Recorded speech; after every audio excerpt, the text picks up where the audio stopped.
कट्टरपंथी गुटों ने सरकार पर गंभीर आरोप लगाए हैं। ख़ामेनी के जनाजे में राष्ट्रपति पेजेशिकियान के खिलाफ हिंसक नारे लगे हैं। हमारी तलवार तुम्हारा गला के नारे लगे। नए सर्वोच्च नेता मुस्तफा ख़ामेनी की अनुपस्थिति में तख्ता पलट का डर, कट्टरपंथियों की अमेरिका से युद्ध विराम तोड़ने और बदला लेने की मांग। तेहरान की अंदरूनी राजनीति पर अब दुनिया की नजरें हैं। तो ईरान में केवल बाहरी मोर्चे पर ही नहीं बल्कि सत्ता के गलियारों में भी हलचल बहुत तेज है। सर्वोच्च नेता ख़ामेनी के निधन के बाद उत्तराधिकारियों और सत्ता संतुलन को लेकर शुरू हुई चर्चाओं ने अब नया राजनीतिक मोड़ ले लिया है। हाल के दिनों में ईरान के कट्टरपंथी धड़ों ने राष्ट्रपति पेजेशिकियान, संसद अध्यक्ष मोहम्मद बाकर गालिबाफ और विदेश मंत्री अब्बास अराक्ची जैसे नेताओं पर गंभीर आरोप लगाए।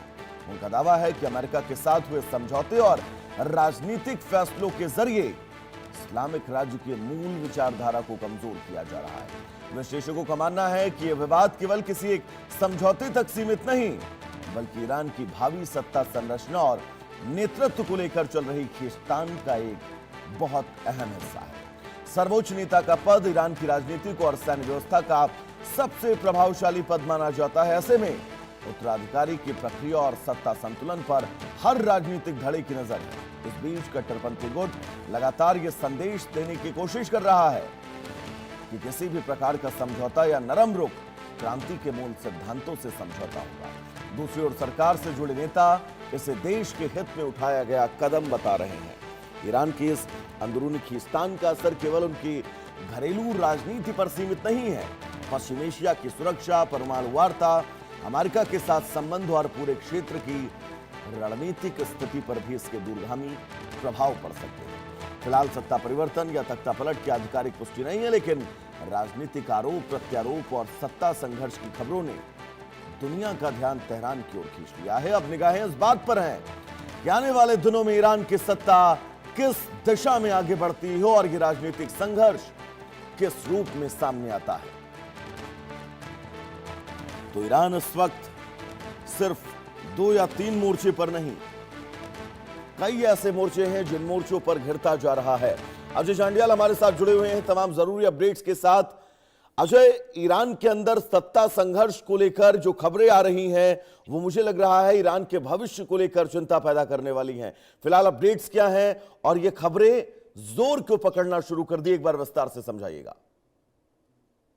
देखिए, लगातार ईरान की जो मौजूदा स्थिति है उसके बाद इस चीज की कहीं ना कहीं आशंका है कि क्या ईरान के भीतर की जो राजनीति है मुस्तफा ख़ामेनी के जो है उसको उनको जब गद्दी देने के बाद क्या वो नॉर्मल है, ऐसा नहीं लग रहा। क्योंकि जिस तरीके से ईरान में पहले प्रदर्शन शुरू हुए थे, जब ईरान में ये इल्जाम लगाया गया था ईरान की तरफ से कि अमेरिका इन प्रदर्शनों के पीछे है और उसमें कई लोगों पर कार्रवाई की गई थी, कईयों की मौत हो गई थी।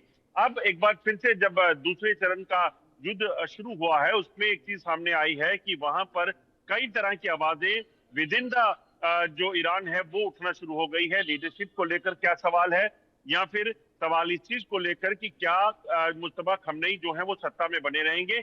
इन चीजों को लेकर कहीं ना कहीं चर्चे तेज हो गए हैं। हालांकि इस पे कोई औपचारिक टिप्पणी किसी की तरफ से नहीं की गई है, मगर ये माना जा रहा है कि ये जो वहां पर भी क्या तख्ता पलट की नौबत आ सकती है। क्योंकि युद्ध अगर रोकना है तो फिर किसी ना किसी को बातचीत करने के लिए टेबल पर आना था। जब बातचीत का सिलसिला शुरू हुआ तो उसके बाद स्टेट ऑफ हॉर्मुज़ पर ईरान ने मिसाइल दागे और वहां पर कमर्शियल शिप को निशाना बनाया, जब अमेरिका ने फिर से हमले शुरू किए।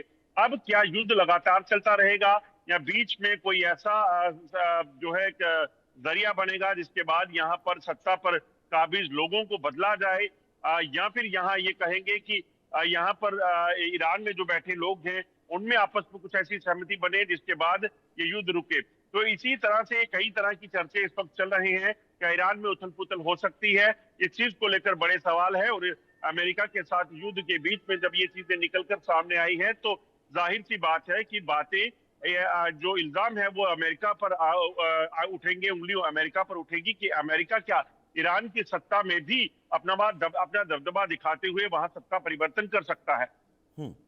अजय, इन चुनौतियों के बीच फिर ईरान में तो बड़ी मुश्किलें हो जाएंगी, क्योंकि अगर फैसले आईआरजीसी लेगी तो सरकार को दिक्कत है, और अगर सरकार फैसले लेगी तो आईआरजीसी यानी कि कट्टरपंथी ताकतें इसका विरोध करेंगी। एक बात है जो और याद करिए, जब ख़ामेनी के अंतिम संस्कार की रस्में पूरी हुई थी और रस्म के आखिरी दिन जब इराक में उनका शव था, उसी दरमियान अमेरिका के कुछ जहाज और अमेरिका के उन तमाम खाड़ी देशों के जहाजों पर हमला किया गया था, और वहां की सरकार ने यह कहा था कि कुछ कट्टरपंथी ताकतें हैं जो नहीं चाहती हैं कि इस इलाके में शांति हो, उनके द्वारा इन जहाजों पर हमला किया गया है। उसमें ईरान की सत्ता का सीधे तौर पर हस्तक्षेप नहीं है, और यह तय था कि आने वाले वक्त में यह बात खुलकर भी सामने आएगी, तो अब स्थितियां ईरान के लिए बहुत मुश्किलों भरी हैं।